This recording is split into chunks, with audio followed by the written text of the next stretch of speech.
WrestleMania 36 this year was supposed to take place at Raymond James Stadium in Tampa, Florida. They had the whole pirate ship theme. Jean-Pierre Lafitte was going to Tarzan swing in during the main event, only to be stopped by Paul Burchill, which would have ended in a sword fight, and Drew McIntyre winning the title from Brock Lesnar on a distraction roll-up.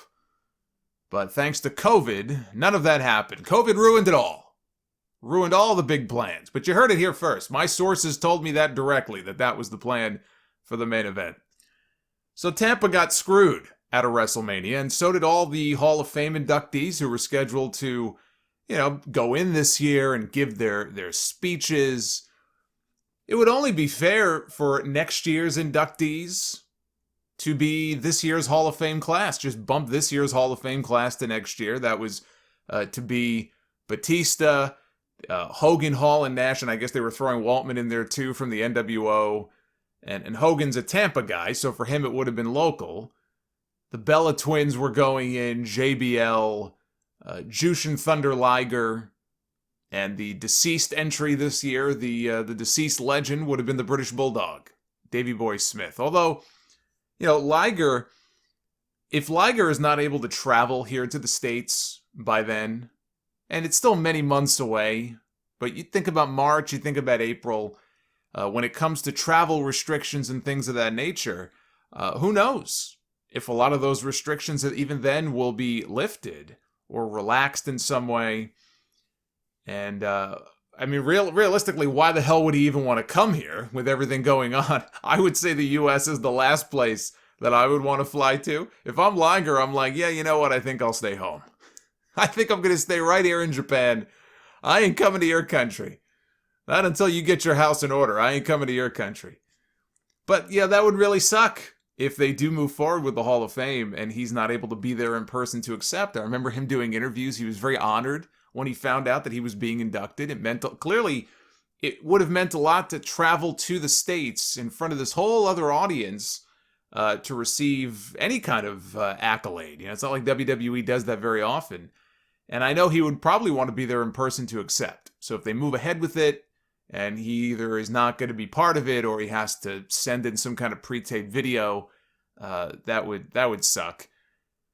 But it looks like Tampa is going to be getting their WrestleMania after all, a year later than expected. That is the news, per Gary Cassidy of Inside the Ropes, who broke the story, and other websites have now followed up on that. The WWE is looking to run Raymond James Stadium in Tampa for WrestleMania 37 next year, and not SoFi Stadium in Los Angeles, which had been the plan. SoFi is a brand new stadium. They were going to go with the whole WrestleMania Goes Hollywood theme again. I don't know if they would have given us those movie trailers, those parody movie trailers like they did back for WrestleMania 21. I was kind of hoping they would. I love those trailers. I go back every now and then and I come across one on YouTube. And they're great. They were great promotion for the event.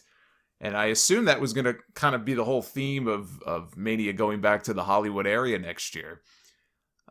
And that does not look like it's going to happen, which you probably could have surmised that on your own. It's far more likely that they're going to be able to run in Florida with limited capacity fans in the stands than they would in California, even by March. You look at what's going on in California and the restrictions there. Again, March is a number of months away, but probably more of a sure thing if they were to go to Florida than California. And that's all we know so far. WWE has not confirmed the story. They have not denied the story. Everything is probably very fluid. It may not be a done deal. But this looks to be the current plan at the moment. WrestleVotes on Twitter backs up the news and said that there are contractual obligations that first need to be sorted out between WWE and the state of California if they were to pull out of the deal. So it's possible they're trying to work through those issues.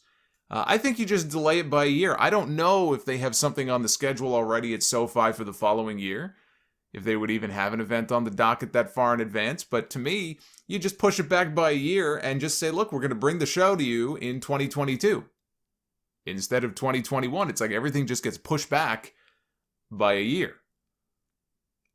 Honestly, I didn't think WWE would want to run a stadium show if they only were allowed to have 10 or 15,000 people. in the building. But if they're going to run with people, in the audience, AEW does it every week at Daly's Place, which is an outdoor venue. They do it at around 15% capacity each week. So they probably have anywhere from 500 to 1,000, maybe 1,500 people in the building, maybe not even that many. If WWE can get 15 to 20,000 people into the stadium, all spaced out, all wearing masks, they're outdoors. I don't know that the acoustics would be all that great in a place that big that's mostly empty. I'm sure they could pipe in their fake crowd noise. I don't know how that would work. If you're going to have actual people there, you don't want to drown them out with fake crowd noise. You want that real, if you're going to have people there, you want that real kind of audience noise.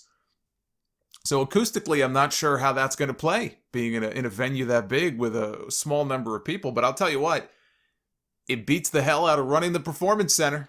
If you're watching the show on TV for the visual experience, it beats the hell out of the PC. And the Thunderdome, it doesn't look like it's going to be around much longer. That deal is up at the end of the month. I have no idea if they're going to extend it. And even if they do, they're not going to extend it for another 6 months. So, the Thunderdome is on borrowed time. So that may be the best way to go for WrestleMania. Look, I want everybody to be safe. I want everybody to be smart. And if they can do that, then sure, let's get some fans in there for WrestleMania. 15,000 people inside the stadium, which means they'll announce an attendance of 40,000. I mean, it's what they do. It would not be a true WrestleMania if they didn't exaggerate the attendance numbers. But the other question is, do they run one night or do they run two, like they did at the PC this year? If they insist on having 15 matches, squeezing everybody on the card to try to get everybody, a payday, then it would have to be 2 nights. The 7-hour WrestleManias, that needs to be a thing of the past. That needs to just die. They are exhausting. WrestleMania should never, ever be that long again on a single night. You want to spread it out over 2 nights? Fine. 7.5, even 6.5 hours. Look, I've sat through it live. I haven't just watched it on TV. I've been in the building live for some of those shows. It is exhausting. And it kills the crowd by the time you get into those last couple of matches, the main event. We're always talking about what should headline, what should go on last. I'll tell you what, when you have a long show like that, if I'm one of the matches being considered for the main event, I'm probably arguing to go on third from last, or in the middle of the show like Daniel Bryan and Kofi Kingston did this last year in New Jersey. Now that, obviously, there was a big story going into that match, and with Kofi winning, it was a whole big emotional finish, and everybody was celebrating. But then when it came for the women in the main event, that thing didn't start until after midnight. And it could really kill the vibe. If I were there, I'd want to go on earlier. I wouldn't want to go on last when you have a show that long.